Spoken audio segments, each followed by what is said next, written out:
welcome back this evening. Take a slow breath in and an even slower one out, and let the day step a little farther away from you. Let your shoulders drop, let your jaw loosen, and let your eyes grow heavier with each breath. Tonight, we are walking out onto quiet grassy hills where old stone windmills stand scattered in the dark, some turning, some resting, all in no particular hurry.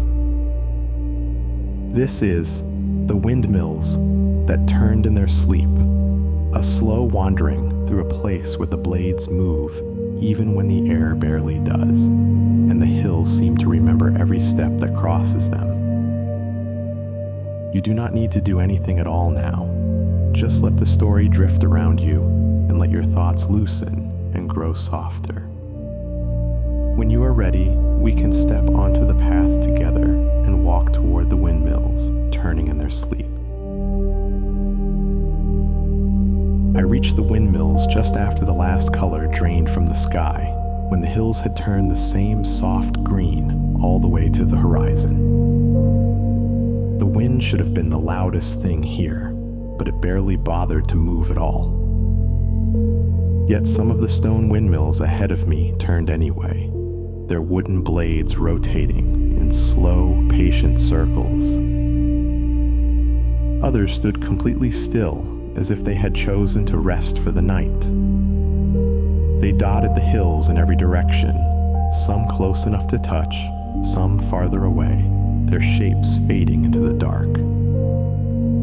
I walked along a narrow path that threaded through the grass, my footsteps making a soft hush with each step. The blades of grass brushed against my ankles and then leaned slightly back into place as if they remembered exactly where they wanted to be. Above everything, the sky held a low scattering of stars, just enough to remind me that the world was wider than these hills. Far off, one of the windmills creaked in a long, slow arc, the sound stretching gently across the quiet. As I moved closer, I could see that each windmill was different in small ways. Some were built from pale stone blocks, stacked neatly with thin lines of mortar that had settled into soft curves with age. Others were darker, made from rock that looked like it had come straight from the hill beneath it. The wooden blades varied too, some smooth, others nicked and worn, yet still turning with surprising grace. The strange part was the wind. It barely touched my face, only the smallest cool breath now and then, but the closest windmill turned steadily, as if driven by some quieter current that had nothing to do with the air. I watched the blades complete a full slow circle, then another. There was no rush in the movement, just a calm rotation that felt almost like breathing. I found myself matching my own breath to its pace. The path bent gently toward one of the windmills sitting low on a rounded hill. Its stone walls were wider at the base, tapering upward in a soft curve, and a small wooden door sat tucked into its side. The blades above it turned only halfway, then paused, then continued again, as if they were thinking about each rotation before committing. I reached out and laid my hand against the stone. It was still warm from the day, holding onto the last of the sun even though the sky had already moved on. The warmth seeped slowly into my palm, gentle and steady. For a moment, I felt a faint vibration under my hand, a low hum that might have been the turning of the internal gears, or might have been something the hill itself was doing. I let my hand rest there a moment longer, then curled my fingers around the door handle.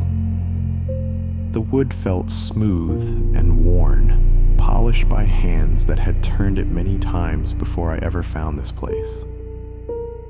I pressed down and pushed gently, and the door drifted inward with a soft creak that rolled into the darkness inside. The air inside the windmill was cooler than outside, and it carried a soft mix of scents. Dust, old flour, dry wood, and a faint sweetness like grass dried in the sun. Thin beams of starlight slipped in through narrow slits high in the stone walls, cutting the dimness into soft stripes.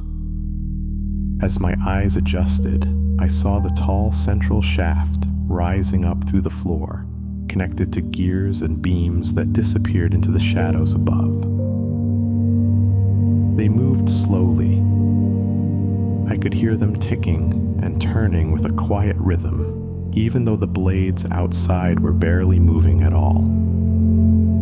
The motion felt almost independent, like the windmill had grown used to turning on its own, with or without the sky's help. I stepped farther inside, letting the door fall gently back toward its frame, but not quite shutting. A thin line of evening seeped in around the edge, enough to remind me that the hills were still out there, waiting patiently. I stood near the center of the room and tilted my head back, watching the slow turning of wood and shadow overhead, and listened as the windmill kept its quiet, steady work.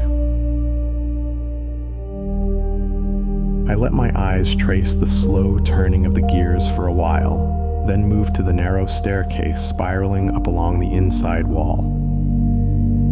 The steps were made of stone, worn smooth at the center where feet had climbed and descended countless times before mine.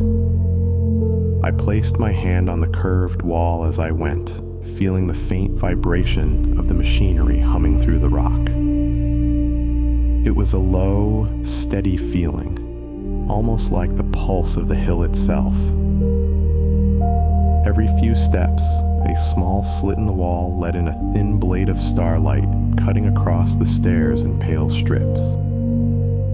Dust drifted lazily through those light beams, turning in slow spirals of their own. Nothing hurried.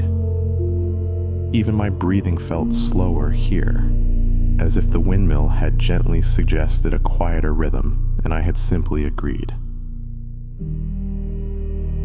At the top of the stairs, I stepped into a circular room just beneath the roof.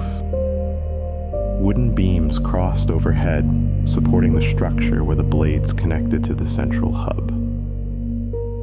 Through a small hatch in the ceiling, I could see the faint outline of the turning blades against the night sky.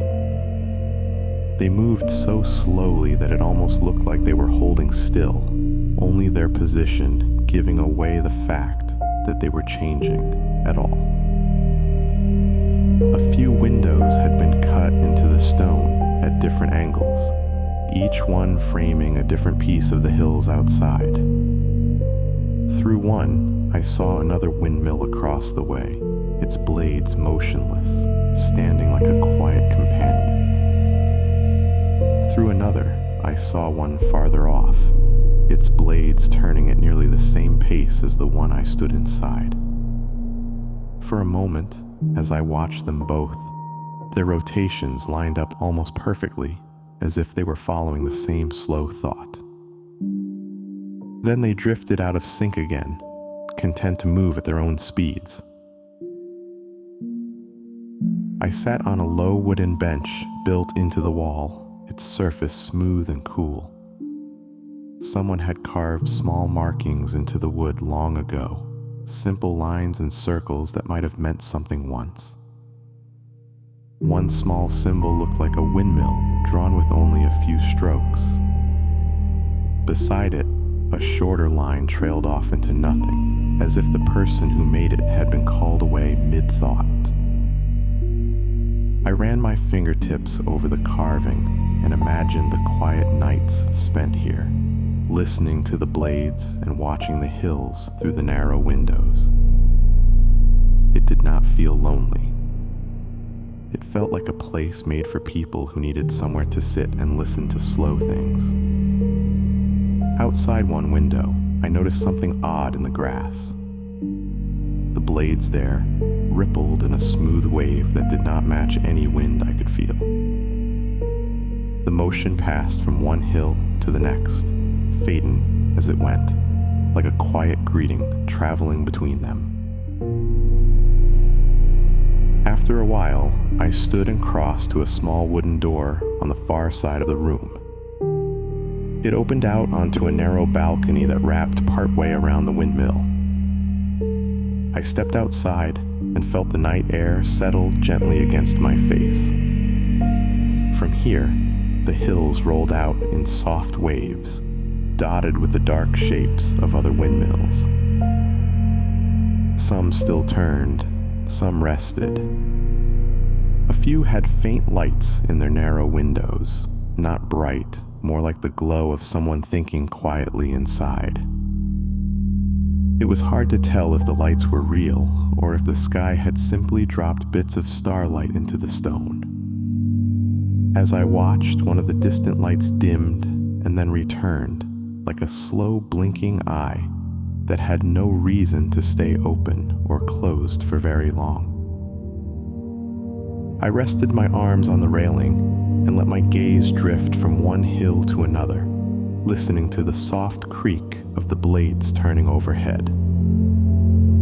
The sound blended with the quiet of the grass and the distant wind until everything felt like a single, slow-moving thought.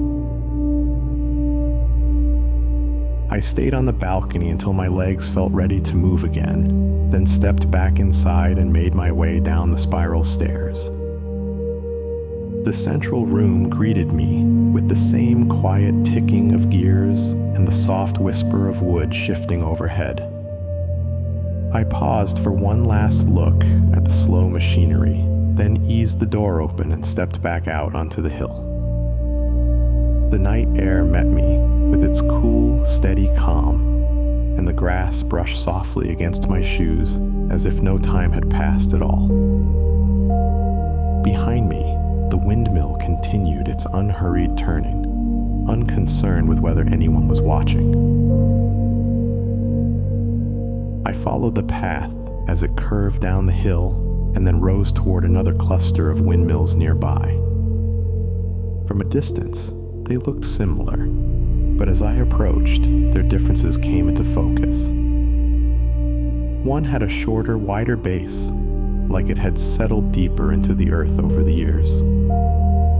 Another was taller and thinner, its blades tracing larger circles through the air. The grass between them flowed in gentle patterns, bending a little more near the windmills and a little less in the spaces between. For a moment, I had the sense the hills might be shifting a little too. I did not stand still long enough to be sure, but the thought made me smile quietly as I walked. The next windmill I came to had its blades completely still. They were angled slightly off-center, caught mid-turn, and never quite finishing. Its stone walls were covered in patches of climbing plants, dark leaves clinging to the surface. A small window sat just above the door, and for a brief moment, I thought I saw a faint glow there. By the time I blinked, it was gone, as if the windmill had changed its mind. I laid my hand against the stone. This one was cooler, as if it had let the day go more easily. No hum met my palm this time, only a deep, quiet stillness that felt settled rather than empty. I did not try the door. It seemed like a place that had finished whatever it needed to do long ago. Farther along, another windmill waited at the crest of a gentle slope. Its blades turned just enough to catch the bit of moving air that drifted through. From this hill, I could see several other windmills at once, scattered across the landscape like markers placed in a pattern only the hills understood. Some lined up in loose rows, others curved with the shapes of the land, and a few stood by themselves, facing no particular direction at all. I sat on the grass near the base of the windmill and let myself just look for a while. The rotation of the blades overhead made a soft rhythm, slow and even. As they turned, the shadows they cast moved across the grass in long stretched shapes. Every so often, the shadows of different windmills overlapped, making darker patches that lingered for a breath before slipping apart again. From where I sat, it almost looked like the windmills were nodding to one another across the hills, sharing some quiet agreement I was not meant to hear. Lying back in the grass, I let my head rest and looked up at the sky. The stars were clearer now, the last thin traces of twilight finally gone. From this angle, I could see a few of the blades pass slowly across my field of view, cutting gentle lines through the starlight. There was a moment when one set of blades crossed in front of a bright star at the exact same time another set did farther away. It was small and easy to miss, but for that second, the motions aligned in a way that felt oddly deliberate. Then the pattern broke apart, and everything went back to moving at its own quiet pace. I let out a slow breath and felt the grass cradle my shoulders, the hill holding my weight, as if it had been built to do just that. In the distance, one of the windmills creaked softly again, and another answered with a quieter sound, the two noises folding together like a conversation carried on in low voices. I did not try to understand the rhythm of it. It was enough just to know that something here was moving and resting at the same time. After resting there for a while, I sat up and brushed bits of grass from my sleeves, though most of them seemed content to cling a little longer. The hills around me had settled into a deeper shade now, all outlines softened, the edges blurred by distance and night. The windmills watched over them in their quiet, uneven pattern, some turning, some still, some somewhere in between. I stood and followed a new path that slipped between two nearby hills and curved gently out of sight. The blades above me turned just slowly enough that I could walk beneath their shadows without feeling rushed. Every time I glanced up, they had moved a little farther than I expected, as if the space between each turn was stretching and relaxing with the hills. This path led me to a smaller windmill perched on a low rise. It looked younger than the others, its stone less worn, its blades lighter and narrower. They did not turn at all, yet I still heard a faint, steady sound coming from inside. Not the creak of wood or the grind of stone, but a soft tapping, like something gently marking time far below the floor. I placed my ear against the cool wall and listened. The pattern was irregular and patient, with long pauses between each small sound. It reminded me of someone thinking, letting each idea take its time before finding the next one. When I stepped back, the tapping faded beneath the quiet of the night, as if it had never been there at all. From the top of that low rise, I could see farther than before. A line of windmills stretched out along a distant ridge, their shapes tiny but distinct against the sky. For a moment, a slow ripple moved along them, each set of blades beginning to turn just after the one before it. The motion traveled from one end of the ridge to the other, then faded, leaving some turning and others still. It felt less like a signal and more like a shared stretch, the way people might rise from their chairs at the end of a long day without needing to say anything. The grass around my feet shifted in a small circle, as if answering the same impulse, then settled again. I watched until the hills held still once more, the only motion left to see in the slow turning of a few blades nearby.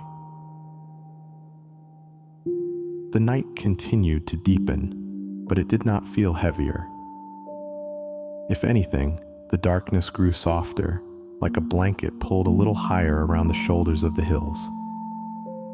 A low breeze finally moved through, gentle and unhurried, brushing across the grass and the stone walls. Some of the windmills that had been still began to turn, not all at once, just slowly, one after another, as if they were considering whether to join in. Others stayed at rest, comfortable where they were.